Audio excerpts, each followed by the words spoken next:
Colby, obviously, I'm sure you're disappointed to not be sitting up there with a title belt, but after a little while now, how do you rate your own performance, and what was your feelings on the fight? Yeah, I would rate my performance a 5 out of 10. I could sit here all day and make excuses. I could have zigged when I should have zagged. I could have, it was a timing thing because I was off. But that's not the cloth. That's not the cloth that I was cut from. So I'm not going to make excuses.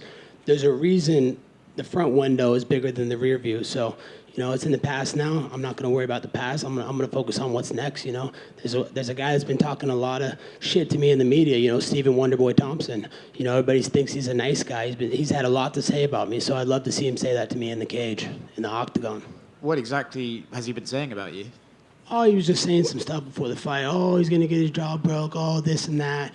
He's always talking shit, throwing shade. So I'd love to see him say it to my face. He's always got things to say to you guys in the media.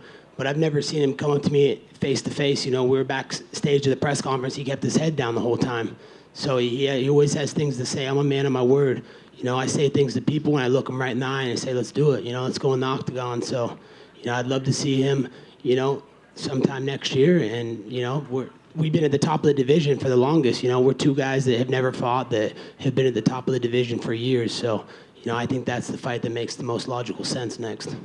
I know you say you don't want to make excuses, but bear in mind the inactivity that you've had to have over the last couple of years. Would you like to get back in there as soon as possible and try and compete more regularly to maybe help with those timing issues you mentioned? Of course, I want to be an active fighter. I want to be a company man. I want to be a guy that, comes out here and puts on performances and shows for the UFC and makes them money as regularly as possible. I don't want to be getting sucker punched in the street and take more damage in the streets than I ever took in the octagon. So, I need to get my timing back, and I will. I'll go back to work. I know what I need to work on, and, I held back a lot in that fight. So I don't even feel like I was in a fight. It feels like I just was in fucking a practice round. So, I'm a lot better than that, and I'm still 35 years young, and my best is yet to come. Did Leon do anything in there that surprised you? Did his wrestling surprise you? He managed to get you down a couple of times and vice versa, but did he surprise you at all? No, he didn't surprise me at all. I thought I had rounds 3, 4, and 5. Started out a little slow in the first 2 rounds, but those rounds still felt like toss-up rounds. But, he's the champion, so I know I had to go out there and take it from him. But, I'm very grateful for bringing out Donald Trump tonight, the most famous person on the planet. He's done so much for my career. I'm thankful for the man he is, and I'm thankful for what's to come. I'm going to be on the campaign trail with him. I want to help him get reelected. I want to make sure that there's no more rigged elections here in America, and we need to stop these wars. That's the biggest thing. Look at all the wars going on. He kept peace in the Middle East. There was no war that he led us into. So he kept our borders safe. He kept inflation down. You guys can all hate him, but look at what he did for all your guys' bank accounts. Like, your bank accounts were so much better under him. Gas was $2 a gallon. You go to the grocery store and it's 300% uprise with Biden in office. So, Trump did so many great things for this country, and, I'm looking forward to seeing what his next move is and getting him elected in 2024. Last one from me, and I feel like I know what your answer will be on this, but, Leon mentioned in the cage how your comments at the press conference really sort of emotionally hurt him, and he struggled with that, and the death of his father still weighs on him heavy. Do you maybe regret those comments and think, actually, okay, that was one time I maybe did go a little bit too far? Not at all. Why would I have sympathy for a sex trafficker, someone who's impacted and hurt a lot of people's lives? The truth always stings the worst in the world. So, no, I don't feel bad about that at all. Let's talk about all the victims that he left behind that are surviving of the trauma and the turmoil that he put these people's lives through. So I don't feel bad at all. Why would I feel bad for a criminal? Colby, right here. You've kind of put yourself in a position where people want to see you fight, whether there's a title on the line or not. You versus Jorge is one of those random non-title fights that headlined a pay-per-view, but that was like a heated rivalry that sold. Is Wonderboy a big enough name or a big enough dance partner that you two could headline a pay-per-view, or do you view him as like, oh, this is a fight night headliner against him? I don't make those decisions. Those are way above my pay grade. That's up to Hunter Campbell, Dana White, Ari Emanuel. Whatever they see fit is best for the business. I'm a company man. I want to do the biggest and best business in this company, but I do feel like that's a premier matchup in the welterweight division. We've been at the top of the division for years, and we've never crossed paths, and he's had a lot of things to say about me. Oh, Colby this, oh, Colby that. So, I'd like to see him say those things to my face in that UFC octagon. You also had a lot of things to say about Sean Strickland. Sean Strickland obviously said a lot of things about you at the press conference the following day. He was in attendance. I'm curious if, say, he doesn't come out on top against Dricus, is that a fight you would be entertained at all, just considering the history of words between you two? Of course, he's been running his mouth, and nothing he say makes sense. Oh, Colby goes to the cops. Bro, you called the cops just a couple weeks ago, dude, when there was someone at your front door, and then you pistol whipped them in the middle of the street. So I think he needs to worry about what he's got to get through with the justice system first before he even talks about fighting. That guy's a train wreck, dude. That guy's for sure going to do something stupid in the next couple of years, and we're all going to be talking in the media about this and that, about how bad decisions he makes. So, of course, I'd love to shut his mouth. There's a reason he couldn't cut it at 170. This is the toughest division in the UFC. Everybody knows that. Most people on planet Earth walk around this weight. So, if Sean wants to go, let's do it. That's an easy fight for me. Well, going off of what you said a little bit ago, did you hear that he had to be escorted out of the arena because he jumped at Dricus? I did not hear that, but I'm not surprised. That guy does not make very good decisions, and he's a liability to the company. It's sad what he's done. I feel bad that the UFC has to deal with him as the champion. You just don't know what he's going to say next or what he's going to do and whose lives he's going to put at harm and risk. So that's embarrassing, dude. Like, you're at a professional event, dude. You're going to fight the guy in a couple months. What are you doing, man? Like, you're going to get your opportunity to do whatever you want to him, but Dricus is class act, and I got a lot of respect for him. I hope he knocks Sean unconscious. Colby, right here in front of you. Looking at your expression when the decision was read, you seemed a bit surprised. At that moment in time, did you think that you had done enough? I did. I thought the third, fourth, and fifth round were mine. The fifth was mine easily. The fourth I thought was mine as well, too. And, I thought I did enough in the third. He didn't put any damage on me. He got a couple low kicks, but then I started checking him at the end. So, I thought I had the win. I thought I did enough. But, the judges have never favored me. They hate me because I support Trump. And, everybody hates Trump in this building. So, it is what it is. Life goes on. Did you talk to him at all after the fight? No, I haven't had a chance to talk to him yet. I'll probably be able to talk to him after that and, just thank him. Just thank him so much for coming out and making this a spectacle and all the support he gives to me and shows me. He gives me American Dragon energy every time I talk to him. He uplifts me. It makes me want to be greater.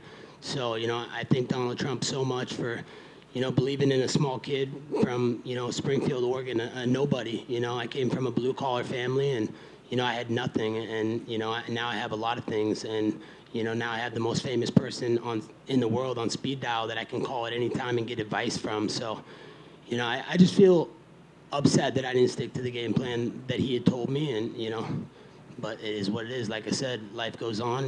I think I can come back from this stronger and face his adversity head on, and I'll see Leon again down the road. And, you did have the chance, it seemed like, in the cage afterwards to talk to or yell at back and forth with Leon's corner. I guess, what were you guys saying to one another back and forth there?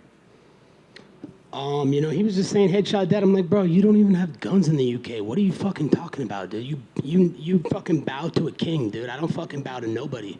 We have fucking constitutional rights in America. So the guy is just blah, blah, blah, blah, blah. He's got nothing fucking to say, like, just the guy's fucking fake news. Everything he says that comes out of his mouth is just a fucking joke. So, I didn't really have anything to say to him. I was just kind of laughing and just saying, dude, what are you fucking talking about, dude? You're fucking nobody. You never fought in a cage. You never been in the UFC octagon. What have you accomplished in your life that makes you think you can talk about one of the all-time greats of the welterweight division? Colby over here. What was that game plan Donald Trump had formulated for you? Yeah, he said, let's get on him. Let's get on him early. Let's put that cardio on him. You can take this guy down at will, and it just took me a little bit to get going, My timing was not there early on, but, Leon was switching a lot to orthodox. I didn't expect that as much as he was in orthodox, so I kind of switched up my game plan. So I was preparing to take him down on that right leg, and he kept putting the left leg in the lead, and I was kind of confused. So, it was more just a timing issue, and, I still thought I did enough, but, God bless Donald Trump for fucking everything he's done for this country. He's the greatest American and the greatest president in history. And I know you just showed your adamance towards fighting Wonderboy Thompson next, but there was another welterweight out that fought tonight, Shavkat Rakhmonov. If the UFC decided to go down that route, is that something you would welcome, fighting Shavkat Rakhmonov next?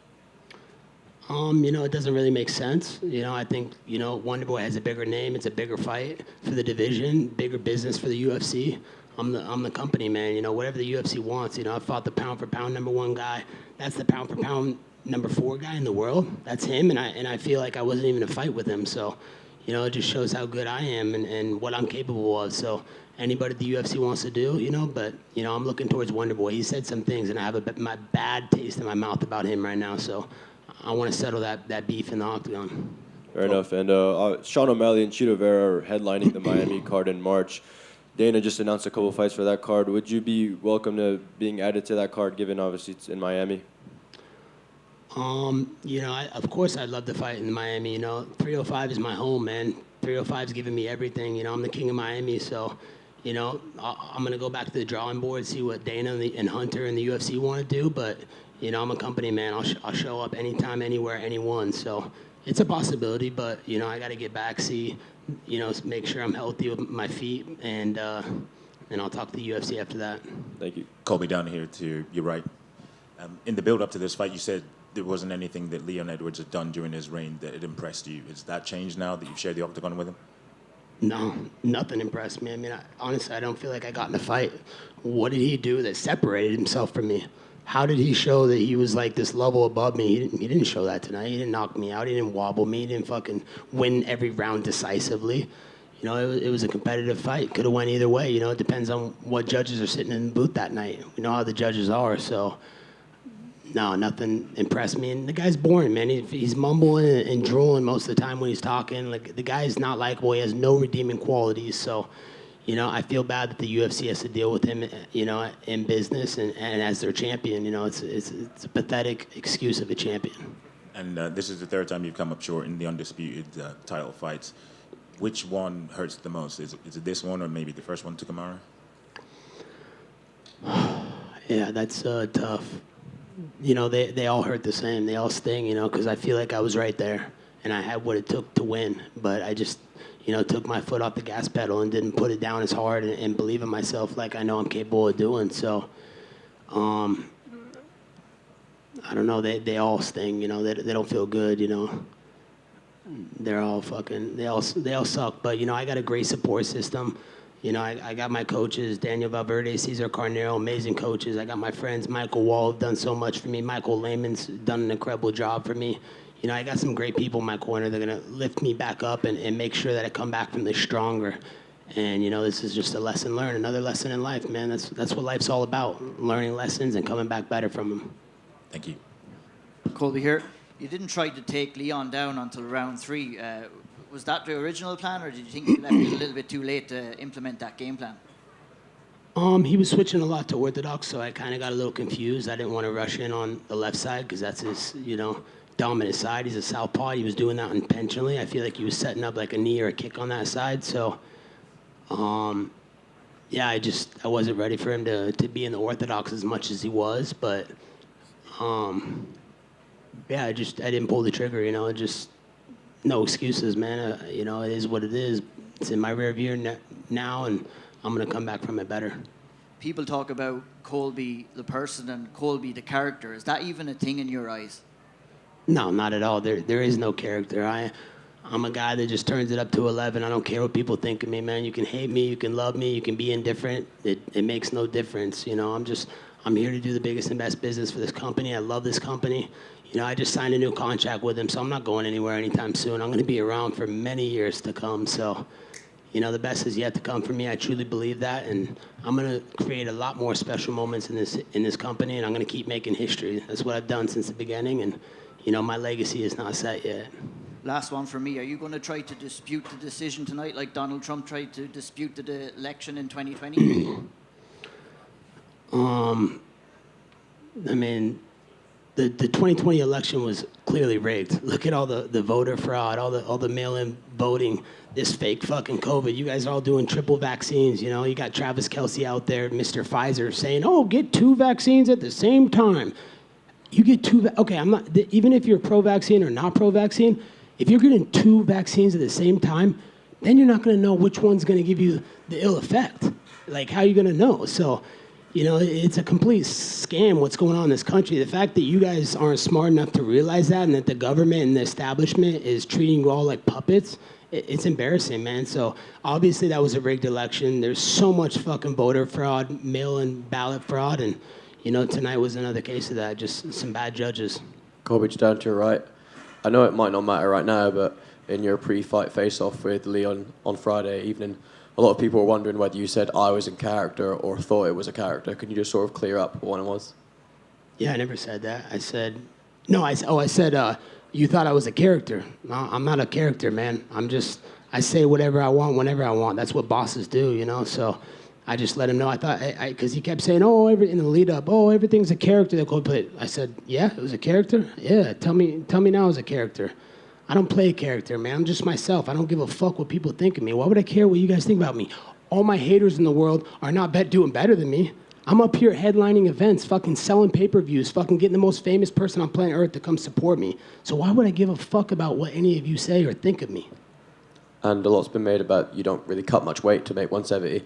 Any chance of a move down in weight class, or are you not really thinking about that in a minute? I don't want to be a weight bully. That's everything I stand against. I'm trying to be the new generation of fighter that just fights at his natural weight. I don't want to cut weight. I just want to feel good when I fight and not have to get that big advantage. I feel like cutting that type of weight is legal cheating. So I don't want to be a cheater. I've never been a cheater, never done a steroid, never cheat when I'm in the octagon. I fight fairly and I do everything by the book. So it's not something I'm interested in. I want to fight everybody at my weight at 170 and prove I'm the best in the world and come back stronger from this. If DC could be fighting and winning world titles at 41, there's no reason I can. That's still 6 years away from me. So, I'm not going anywhere anytime soon. It doesn't matter how much you guys hate me. Colby, I've got to ask, you talked about the haters that you have, but you got cheered. You got a big pop when you came out. But towards the end of the night after the decision, you got booed. Do you feel like you let your fans down tonight? No, I don't feel like I did. I feel like, I came and put on a show for them, all week. I entertained them in and outside the octagon. That's what it's all about, giving them their money's worth. They pay their hard-earned dollars to come to these events, and they want to be entertained. They want to be distracted from whatever's going on inside their life. So, I feel like, it's upsetting that I didn't bring them the title that they know that we're capable of, but... we dust ourselves up, we get back up, and we come back stronger from it. And still have a great support system, great sponsors. Shout out to Real My Bookie, the best, the king of sports books. Shout out to Happy Dad. They've done so much for me. Kyle Forgard has helped me train and get my conditioning to another level. So we're just going to go back to the drawing board, keep training, and come back stronger from this. Colby, right down the middle. In your opinion, who has the best shot at beating Leon, Shavkat or Bilal? Probably shit rat, just because we saw the first fight with Bailey, the racist, and who wants to put a racist in a main event pay-per-view title fight? I mean, they already made that fight before and nobody watched it. And that was during COVID when nobody had anything else to do. So how are you going to sell that as a pay-per-view? That's not a pay-per-view worthy main event. Put shit rat up there. Let's see if he's as good as all the hype says, and let's see how that goes. I think that's a fight for the fans, and I think that's the direction the UFC should go.